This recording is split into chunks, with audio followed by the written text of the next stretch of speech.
Hello दोस्तों, स्वागत है आपका फिर से एक बार आईटीसी ज्ञान पर।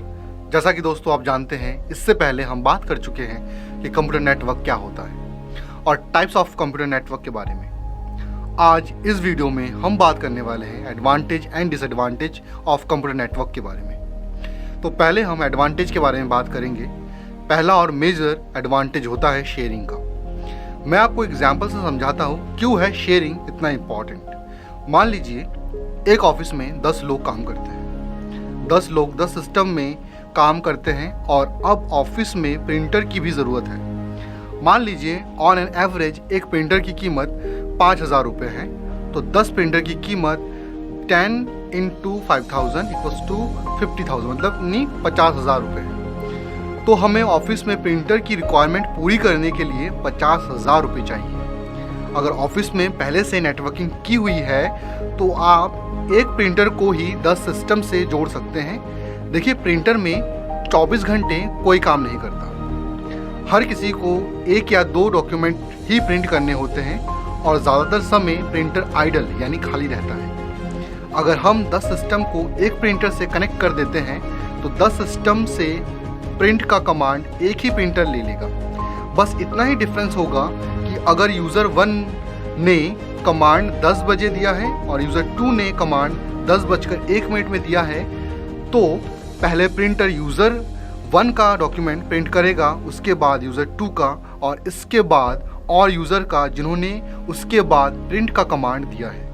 तो कंक्लूज़न ये है दोस्तों, जहाँ 10 प्रिंटर की ज़रूरत थी और पैसे चाहिए थे 50,000 रुपये, वहाँ अब एक प्रिंटर से ही काम हो जाएगा और सिर्फ 5,000 रुपये ही खर्च होंगे और 45,000 रुपये सेव हो जाएंगे। तो इसे कहते हैं हार्डवेयर शेयरिंग। दूसरा है सॉफ्टवेयर शेयरिंग। सेम कॉन्सेप्ट पर बेस्ड है।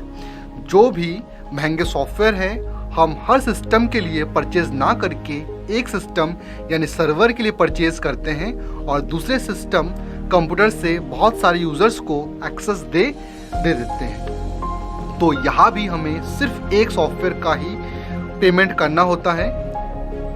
तीसरा है शेयरिंग फाइल्स, मतलब आपको समझ आ रहा होगा, फाइल को आप शेयर कर सकते हैं एक सिस्टम से दूसरे सिस्टम में और किसी भी फाइल को एक्सेस कर सकते हैं। चौथा है बैकअप। हर सिस्टम का इंडिविजुअल बैकअप ना लेकर सिर्फ सर्वर का ही बैकअप ले लेना होता है और डेटा लॉस्ट होने से हम बचे रहते हैं। पांचवा है कॉस्ट इफेक्टिव। जब हार्डवेयर एंड सॉफ्टवेयर को शेयर कर सकते हैं तो हमारे पैसे बचते हैं। पहले के एग्जाम्पल से आप समझ सकते हैं। छठा है सेव पेपर एंड टाइम।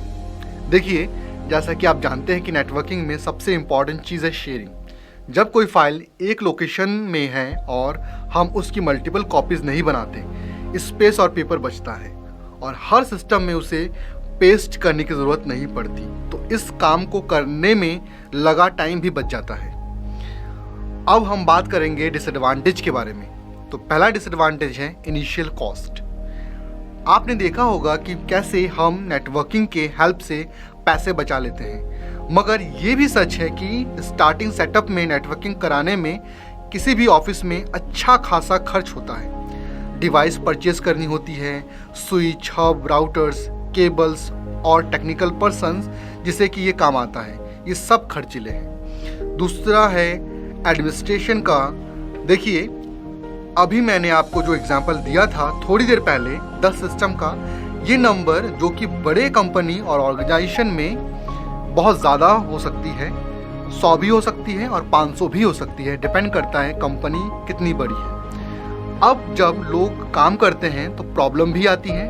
किसी यूज़र के वायर में प्रॉब्लम है, किसी का सिस्टम ही कनेक्ट नहीं होता है, तो किसी का कुछ प्रॉब्लम है। तो ऐसे प्रॉब्लम को देखने के लिए और पूरे नेटवर्क को मैनेज करने के लिए एक एडमिनिस्ट्रेटर होना चाहिए जिसे इसका पूरा नॉलेज हो। तो किसी पर्सन को जॉब में रखना होता है जो भी खर्चीला होता है। तीसरा है major effect of breakdown.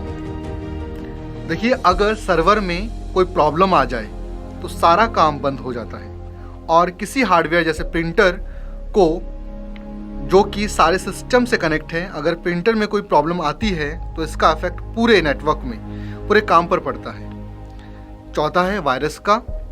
Virus का खतरा रहता है कि किसी भी कंप्यूटर में वायरस आता है तो अफेक्ट करता है दूसरे कंप्यूटर में भी और पूरे नेटवर्क में। इससे बचने के लिए हमें एंटीवायरस का यूज़ करना चाहिए। पांचवा है सिक्योरिटी।